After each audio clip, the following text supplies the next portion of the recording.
अब अगले टॉपिक की ओर चलते हैं कि how to represent vector in Cartesian coordinates. Cartesian coordinates कहते किसको हैं? एक सिंपल सा पहले एग्जांपल लेते हैं, तब आप समझ जाइएगा। मान लीजिए यही बोर्ड एक 2D प्लेन है, 2 डायमेंशनल प्लेन, मतलब लेंथ है और ब्रेड्थ है। तो आप पहले भी पढ़ चुके हैं कि दो म्यूचुअली परपेंडिकुलर डायरेक्शन ले लेते हैं और एक डायरेक्शन का नाम x डाल देते हैं, एक डायरेक्शन का नाम y डाल देते हैं। सिमिलरली अपोजिट टू y जो है निगेटिव y डायरेक्शन कहलाएगा और अपोजिट टू x जो है नेगेटिव x डायरेक्शन कहलाएगा। तो ये बोर्ड के प्लेन में इस तरह से हम एक्सिस बना सकते हैं, x एक्सिस, y एक्सिस। और मान लीजिए एक पॉइंट P है इसी बोर्ड के प्लेन में, मेरे बात को ध्यान से सुनिएगा, एक पॉइंट P है इसी बोर्ड के प्लेन में। तो मैं इस पॉइंट P को, जो ये एक्स वाई एक्सिस का इंटरसेक्शन है, लेटर से उसका नाम हम ओरिजिन रख देते हैं, ओरिजिन O। तो क्या मैं P को OP वेक्टर से नहीं दिखा सकता हूं कि P OP वेक्टर के द्वारा रिप्रेजेंट किया जा सके? देखिए अब मैं P तक पहुंचूंगा कैसे? तो क्या करता हूं कि मैं O से along x डायरेक्शन पहले कुछ यूनिट गया, मान लीजिए x0 यूनिट गया, और फिर perpendicular to x direction y के along, y के पैरेलल मान लीजिए कुछ y0 यूनिट तक गया और पहुंच गया P तक। तो मैं OP वेक्टर को देखिए कैसे रिप्रेजेंट कर सकता हूं कि OP vector is nothing but movement of x unit along x direction.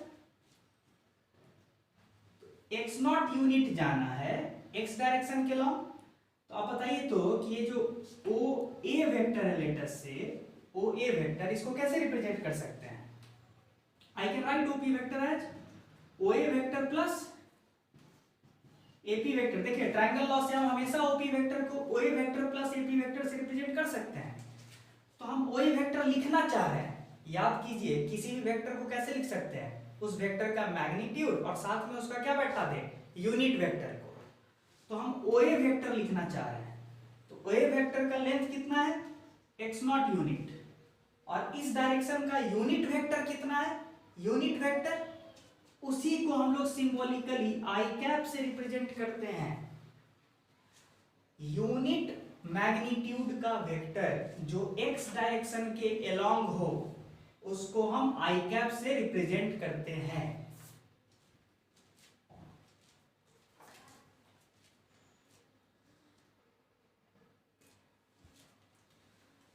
तो हम बात कर रहे थे कि पॉइंट P को हम OP वेक्टर से रिप्रेजेंट कर सकते हैं। इस तरह के OP वेक्टर को फैंसी वर्ड्स में पोजीशन वेक्टर भी कहते हैं। पोजीशन वेक्टर क्यों कहते हैं पोजीशन वेक्टर? OP एक ऐसा वेक्टर है जो पॉइंट P का पोजीशन बताता है।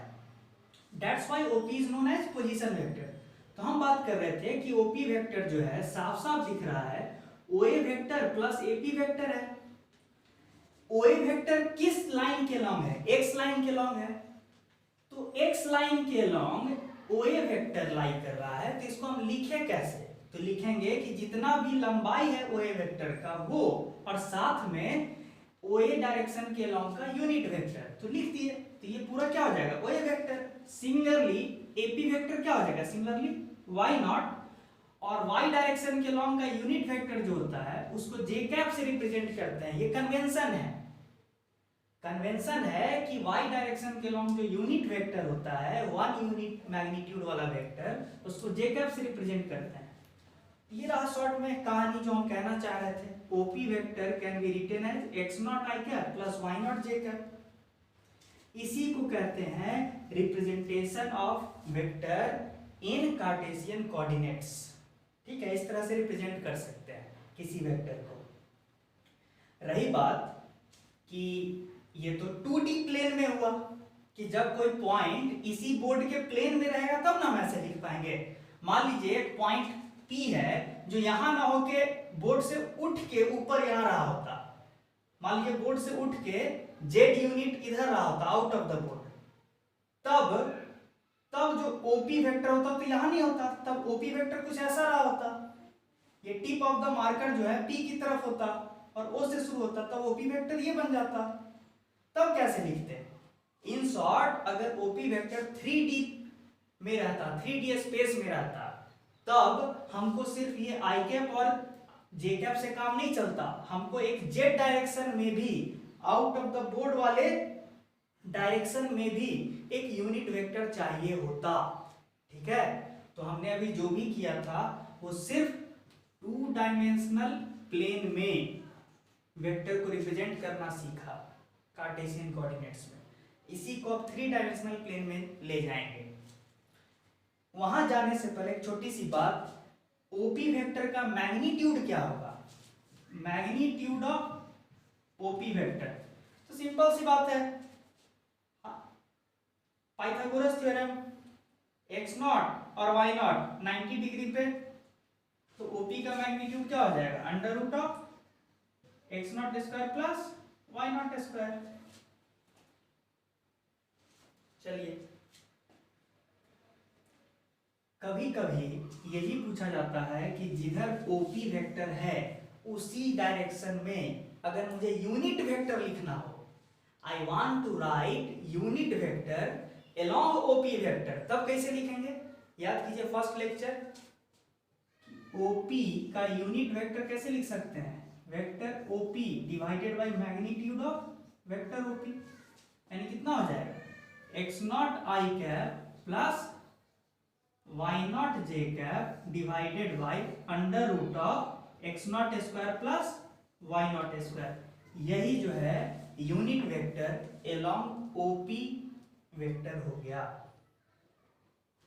ये सारा एनालिसिस को अब हम 3D स्पेस में ले जाएंगे कि ये पॉइंट P अगर आउट ऑफ द बोर्ड रहा होता तो यही चीज कैसे लिखे होते, ये अब इस पे चर्चा करेंगे।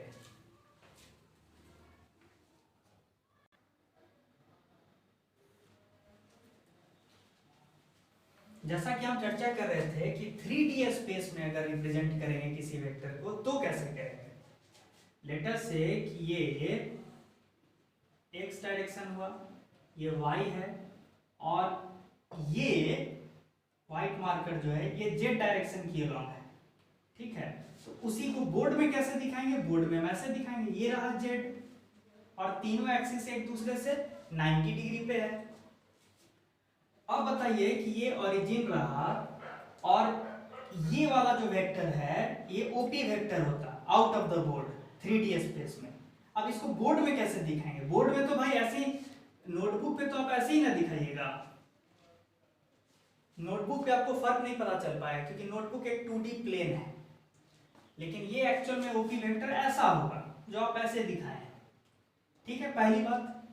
अब बताइए कि अगर मैं बोलूं कि x डायरेक्शन में मुझे x नॉट यूनिट जाना पड़ा है, y डायरेक्शन में y नॉट यूनिट जाना पड़ा है, और z डायरेक्शन में z नॉट यूनिट जाना पड़ा है, कहां तक पहुंचने के लिए? p तक पहुंचने के लिए।